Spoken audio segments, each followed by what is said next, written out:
అయోధ్యలోని భవ్య రామ మందిర వైభవాన్ని చాటి చెప్పే విశిష్టతలు ఉన్నాయి. ఆలయానికి పునాది వేయడంలో తెలుగువారి పాత్ర ఉందని నిట్ రిటైర్డ్ ప్రొఫెసర్ పాండురంగారావు అన్నారు.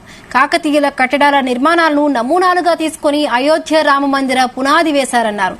కాకతీయ కట్టడాలు రామప్ప, 1000 స్తంభాల ఆలయాల ఆధారంగా రామ మందిర పునాది వేశామంటున్న రిటైర్డ్ ప్రొఫెసర్ పాండురంగారావుతో మా వరంగల్ ప్రతినిధి Srikanth face to face. Ayodhya Rama మందిరం 1000 సంవత్సరాల పాటు పటిష్టంగా ఉండేలైతే నిర్మాణానికి సంబంధించిన ప్లానింగ్ అయితే వేశారని చెప్పొచ్చు. అదేవిధంగా భారీ భూకంపాలు, వరదలు సంభవిస్తే ఆ గుడిని పటిష్టంగా నిర్మాణం చేపట్టే విధంగా అయితే కూడా దీని అయితే ప్లాన్ చేశారు. ఇందుకు సంబంధించి వరంగల్ జిల్లాకు సంబంధించి ఎన్ఐటి మాజీ ప్రొఫెసర్ పాండురంగారావు అయితే ఇందులో పాల్పంచుకొని చెప్పొచ్చు. ఈ నిర్మాణంలో ఎలాంటి అంశాలు తీసుకున్నారు, అదేవిధంగా కాకతీయులకు సంబంధించిన కట్టడాలని ఆధారంగా అయోధ్య రామాలయాన్ని నిర్మించారా అని తెలుసుకునే ప్రయత్నం చేద్దాం. మనతో పాటు ఎన్ఐటి రిటైర్డ్ ప్రొఫెసర్ పాండురంగారావు ఉన్నారు, అడిగి తెలుసుకుందాం. సార్ నమస్తే సార్. ప్రధానంగా అయోధ్య రామ మందిరంలో మీరైతే పాల్పంచుకున్నారు, ఎట్లా అనిపిస్తుంది? అది రాముడు ఇచ్చినటువంటి మహద్భాగ్యం. అది అంత ఈజీగా దొరకదు అందరికీ. నాకు రాముడు అలాంటి మహద్భాగ్యాన్ని ఇచ్చాడు. సో మొదట్లో వాళ్ళు అయోధ్యలో రామ మందిరం కట్టేటప్పుడు దాని యొక్క ఫౌండేషన్స్ సిమెంట్ కాంక్రీట్ పైల్స్ తోటి వేయాలని చెప్పి ప్లాన్ చేశారు. సుమారుగా 1 meter dia, 40 meter depth, 1200 piles, concrete piles వేయాలని చెప్పేసి ప్లాన్ చేశారు. సో అది నాకు తెలుసుకుని నేను అప్పుడు ఆనరబుల్ ప్రైమ్ మినిస్టర్ గారికి ఈ లెటర్ నేను రాసినటువంటి ఆనరబుల్ ప్రైమ్ మినిస్టర్ గారికి రాసినటువంటి లెటరు. ఈ లెటర్లో ఏం చేశామంటే, నేను గత 40 ఏళ్ల బట్టి ఈ కాకతీయుల మీద వర్క్ చేస్తున్నామండి.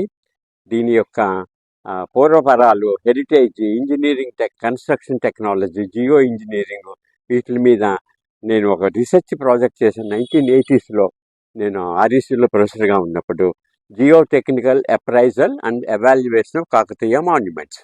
సో మన 1000 స్తంభాల గుడి, రామప్ప టెంపుల్, వరంగల్ ఫోర్ట్ మీద వర్క్ చేసి 1987లో ఒక పెద్ద report archaeological survey of India Delhi వాళ్ళకి సమర్పించడం జరిగింది. తర్వాత మనం అన్నీ చేస్తున్నాము. ఫైనల్గా మన రామప్ప టెంపుల్ని ప్రపంచ వారసత్వ యునెస్కోలోకి తీసుకుని వెళ్ళాము. దానికి డోసియర్ కూడా నేనే ప్రిపేర్ చేశాను. సో దానికి నేను, మా మిత్రులు పాపారావు గారు, మా కన్సల్టెంట్ సూర్యనారాయణమూర్తి గారు ప్యారిస్ వెళ్ళి రామప్ప టెంపుల్ని డిఫెండ్ చేశాం. So geo engineering, construction technology, sand box technology, especially the sand box technology is very vital and that is responsible for sustaining the temple for 1000 years. So sand box technology కాకతీయులు చేశారు. అది మేము investigate చేసి 1980sలో establish చేశాము. So అదే మనము ప్యారిస్లో రామప్పకి రావాల్సినటువంటి UNESCO గుర్తింపు కోసం అని చెప్పి first started with sand box technology. ఈ శాండ్ బాక్స్ టెక్నాలజీ అనేటటువంటిది ఒక గ్రేట్ ఇన్వెన్షన్ బై కాకతీయాస్. ఇది మన రామప్ప టెంపుల్ ఇది. సో రామప్ప టెంపుల్ చూస్తున్నారు కదా మీరు. సో ఈ బ్రిక్స్ అన్నీ కూడా light weight floating bricks with density less than 1, 0.85 to 0.9. So దీని కిందంతా కూడా ఇది ప్రదక్షిణ పద. దీని కిందంతా కూడా శాండ్ బాక్స్, శాండ్ మీద ఉంటుంది. సుమారుగా 20 ఫీట్ల వరకు దీని కింద శాండ్ ఉంటుంది. అట్లనే అయోధ్యలో కూడా మీరు చూసినటువంటి బ్రహ్మాండమైనటువంటి sand stone, red sand stone తోటి వాళ్ళు కట్టారు. ఇది ప్రదక్షిణ పద. దీని కిందంతా కూడా శాండ్ బాక్స్ టెక్నాలజీ పెడితే మనకి అన్ని విధాలా బాగుంటుందని చెప్పేసి ఆనరబుల్ ప్రైమ్ మినిస్టర్ గారికి, అదేవిధంగా ఆనరబుల్ వైస్ ప్రెసిడెంట్ గారికి మనం రాసినటువంటి రిపోర్ట్స్ అన్నీ కూడా ఒక పెద్ద బుక్లెట్ లాగా మనము చేసి పంపించడం జరిగింది.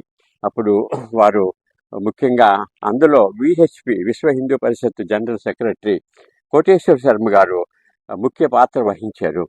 సో వారి దగ్గరికి నేను ముందు వెళ్ళి వారితో డిస్కస్ చేయడం జరిగింది. ఆయనతో ఏం డిస్కస్ చేశామంటే, మీరు సిమెంట్ కాంక్రీట్ పైల్స్ తోటి మీరు వేస్తున్నారు, దాని యొక్క life only 100 years cement concrete piles.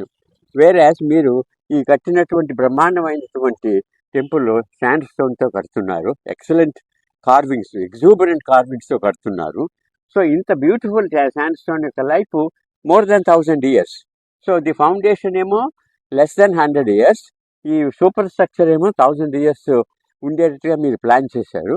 So there is no compatibility between the durability and the longevity of foundations vis-a-vis super structure.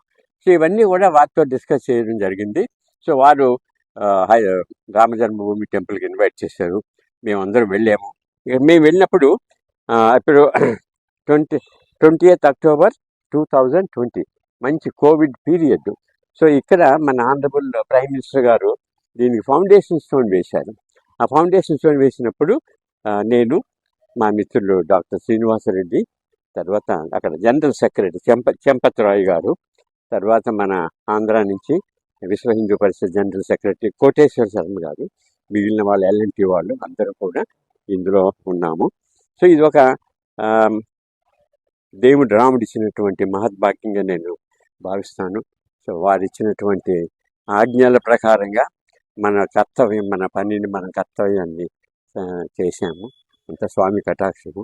Rama మందిర నిర్మాణంలో కూడా తన పాత్ర ఉండడం చాలా సంతోషంగా ఉందని చెప్తున్నారు. అదేవిధంగా ఏదైతే ఉందో ఇక్కడ ఓరుగల్లుకు సంబంధించినటువంటి 1000 స్తంభాల ఆలయం, అదేవిధంగా రామప్ప దేవాలయ నిర్మాణంలో ఏర్పాటు చేసినటువంటి శాండ్ బ్యాగ్స్ విధానం ద్వారానే కూడా అయోధ్య రామునికి సంబంధించినటువంటి పునాదులో మాత్రం దీన్ని అయితే అమలు పరచాలని చెప్తున్నారు. ముఖ్యంగా ఇక్కడ అయోధ్య రామ మందిరం పాటు నిర్మాణం మాత్రం 1000 సంవత్సరాల పాటు పటిష్టంగా ఉండే విధంగా, ఏదైనా భారీ భూకంపాలు వచ్చినా, అదేవిధంగా భవిష్యత్తులో కూడా వరదలు వచ్చినా కూడా ముప్పు వాటిల్లకుండా నిర్మాణం పటిష్టంగా ఉండే విధంగా నిర్మాణం చేపట్టామని చెప్తున్నటువంటి పరిస్థితి కనిపిస్తుంది. కెమెరామెన్ వేణుతో శ్రీకాంత్, జీ తెలుగు న్యూస్, వరంగల్.